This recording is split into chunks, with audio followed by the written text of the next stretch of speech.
Hello, this is Tony Heller from RealClimateScience.com, setting the record straight about climate. We live in interesting times with a percentage of the population completely hysterical about climate. Voltaire said, "He who can make you believe absurdities can make you commit atrocities." When people believe that their lives are imminently threatened, all other belief systems tend to go out the window. For many people, this includes losing their sense of morality or rational thinking. I realized about 10 years ago that climate alarmism was not about science. Here's an article from 9 years ago. Next climate warming report will be dramatically worse. UN, November 2010. United Nations leaders will demand concrete results from the looming Cancun Climate Summit as global warming is accelerating, a top UN organizer of the event said Monday. Robert Orr, UN Undersecretary General for Planning, said the next IPCC report on global warming will be much worse than the last one. Its next report, involving contributions from thousands of scientists around the world, is due in 2014. So this was 4 years before the report came out, and the scientists hadn't even done their research yet. Yet the politicians already knew the predetermined result. It was obvious that what we were dealing with was a massive propaganda and brainwashing campaign, not science. The name of the organization is the Intergovernmental Panel on Climate Change. That gives us a pretty big clue of what their agenda is. It's not about scientists studying climate, it's about government pushing the idea of climate change. People walking around with signs that said the end is near used to be a rare oddity, but it's now mainstream thinking among progressives. Decades of brainwashing, going back to their elementary school days with Al Gore's Inconvenient Truth, have made many people completely irrational. These people live longer, better, healthier, and more comfortable lives than any humans in history. Yet they imagine they're being killed by the very things which make their comfortable lifestyle possible. These people have no idea what it's like to be cold, living in the dark, or hungry, like just about every single generation of their predecessors did. They don't understand that fossil fuels are exactly the reason that they have the wonderful lifestyle which they do. German climate skeptic Pierre Gosling just made this disturbing blog post yesterday. Just like the 1930s, there's no question that freedom of science and speech are under heavy attack in Germany after dozens of distinguished but dissenting scientists have seen their long-planned science conference canceled due to intimidation by left-wing extremists. This was a planned meeting of scientists who don't support the alarmist agenda. The comparison to the 1930s in Germany is particularly disturbing for me, not only as a skeptic, but also as a Jew. Millions of my people were murdered in Germany during the 1930s and the 1940s after a similar mass propaganda campaign. People in Germany were told by governmental authorities that Jews threatened their very existence and lifestyle. This government propaganda made many members of the public both hysterical and irrational. Now the target of their hatred isn't Jews, but rather anyone who tells the truth about climate. Bands of thugs are being used to enforce this hatred. These people are fascists who call themselves anti-fascists. During the 1930s, Germany had similar gangs of thugs. They were used to silence dissent and enforce the official government propaganda campaign. I'm a keen student of 1930s history.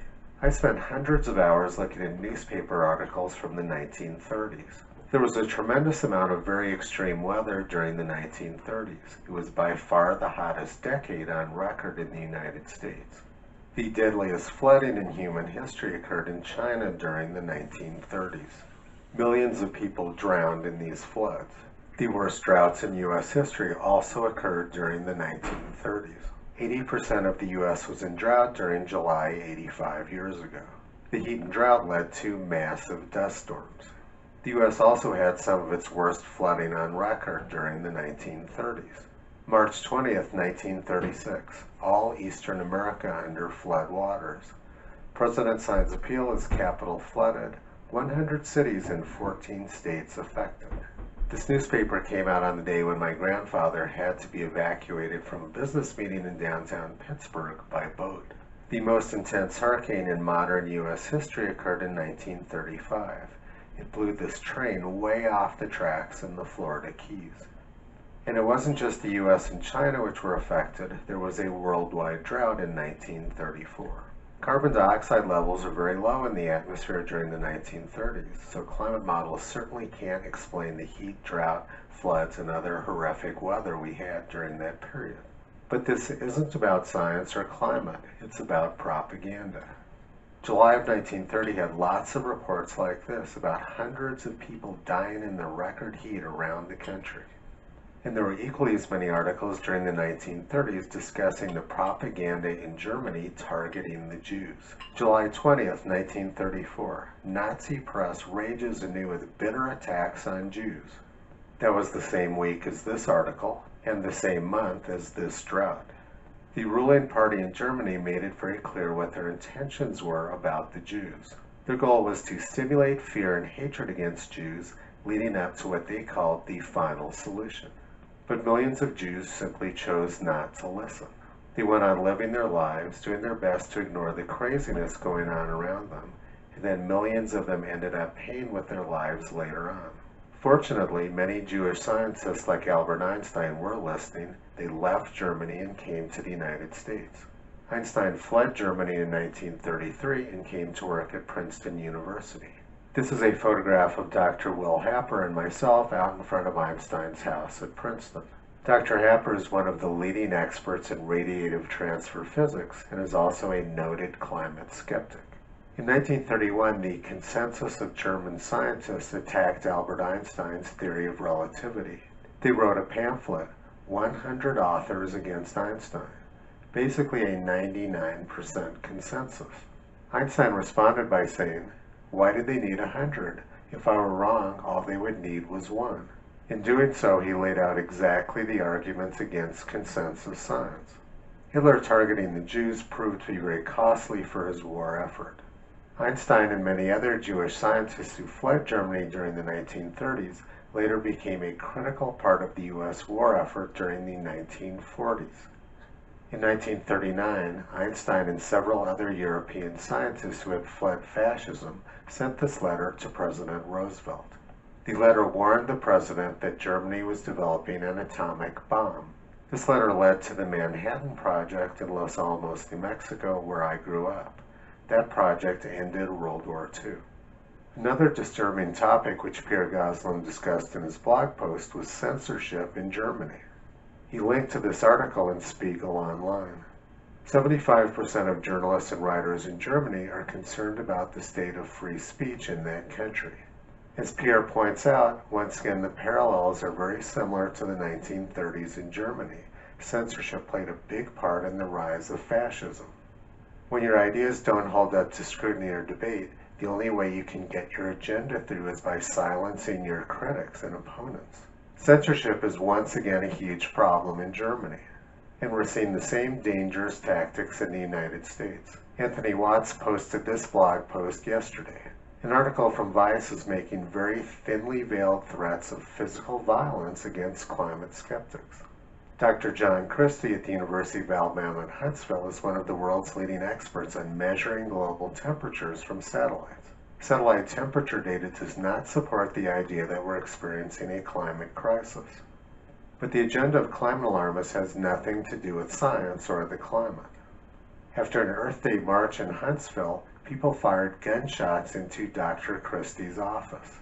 Anthony Watts summed up the Vice article with these words: "Despite a failed assassination attempt, these climate deniers continue to impede global action." What they're trying to do is make unstable people like these hysterical and encourage them to use violence. Vice wants these kinds of people to believe that climate skeptics are a threat to their survival. This is once again very similar to what went on in Germany during the 1930s. But this time, instead of hatred against Jews, it's hatred of climate skeptics. I've also had death threats and people invoking violence against me on public forums. This poll is from a Facebook climate website where they asked the question if I should be tarred and feathered. I made a post on that Facebook site yesterday pointing out the overwhelming empirical evidence that life does extremely well at high levels of carbon dioxide. And this was the kind of response which I got. It's deniers like you, Tony, who are paid by fossil fuel companies. Scientists know what the temperatures were at different times, and they still say global warming is a crisis. So rather than discussing the important point I made, Eric Meese simply made up lies about me. I don't have any ties to fossil fuel companies. I'm a lifelong environmentalist, a full-time cyclist, and I would love to see 90% of the cars off the road. This information is well known, and it's ridiculous that climate alarmists are still using these sort of lies. NASA satellites show very clearly that life on Earth has benefited from the increase in carbon dioxide over the past 35 years. Earth has gotten much greener. There is no legitimate evidence that the increase in carbon dioxide over the past century has had any deleterious effects to life on Earth or to the climate. Science is not part of the agenda of the people pushing this hysteria. They seek power and control and are using fear and anger as their primary tool. This photograph is at the top of the Facebook climate discussion page. This is not about science, it's about a radical political agenda. This was a conversation I had with a clinical psychologist in Flagstaff, Arizona yesterday. He describes climate skeptics as being maggots. Dehumanizing the target of your hatred has always been a key tool of hate groups. It's much easier for most people to commit violence against other humans if they first convince themselves that the other people are not human. The climate scientists who've been promoting the global warming scare have lost control of the angry mob which they created. Catherine Hayhoe of Texas Tech University is a leading climate alarmist, and she's complaining about being attacked by climate activists for not being radical enough. And Michael Mann of Penn State University is similarly being attacked and discarded by climate activists. They don't need the scientists anymore. Their radical movement has taken on a life of its own. They simply don't need scientists anymore to push their agenda. I had the good fortune of watching Alex Epstein debate Robert Kennedy Jr. at the University of Colorado a few weeks ago. Alex did a great job and wooed a lot of the audience here in very liberal Boulder, Colorado. Before the debate, the University of Colorado was bragging about the open environment of free speech they allow on campus and discussing how unusual that was on college campuses these days. That's true, and it's very sad. College campuses used to be the place where young people went to learn and how to think. Now it's a place where they go to get indoctrinated. Many Jews in Germany during the 1930s chose to ignore the warning signs and paid a very high price for it later. As a keen student of history, particularly the 1930s, I'm unwilling to do that. Never again. People with a political agenda are inciting the angry mob, just like occurred in the 1930s. We should pay attention to what Pierre Goslin is telling us in this blog post. Voltaire had it exactly right. He who can make you believe absurdities can make you commit atrocities. Through a massive propaganda campaign waged over decades, climate alarmists are turning perfectly good people into climate crazies. Visit Toto on the web at realclimatescience.com. He's been pulling back the curtain on junk science and propaganda for a long time.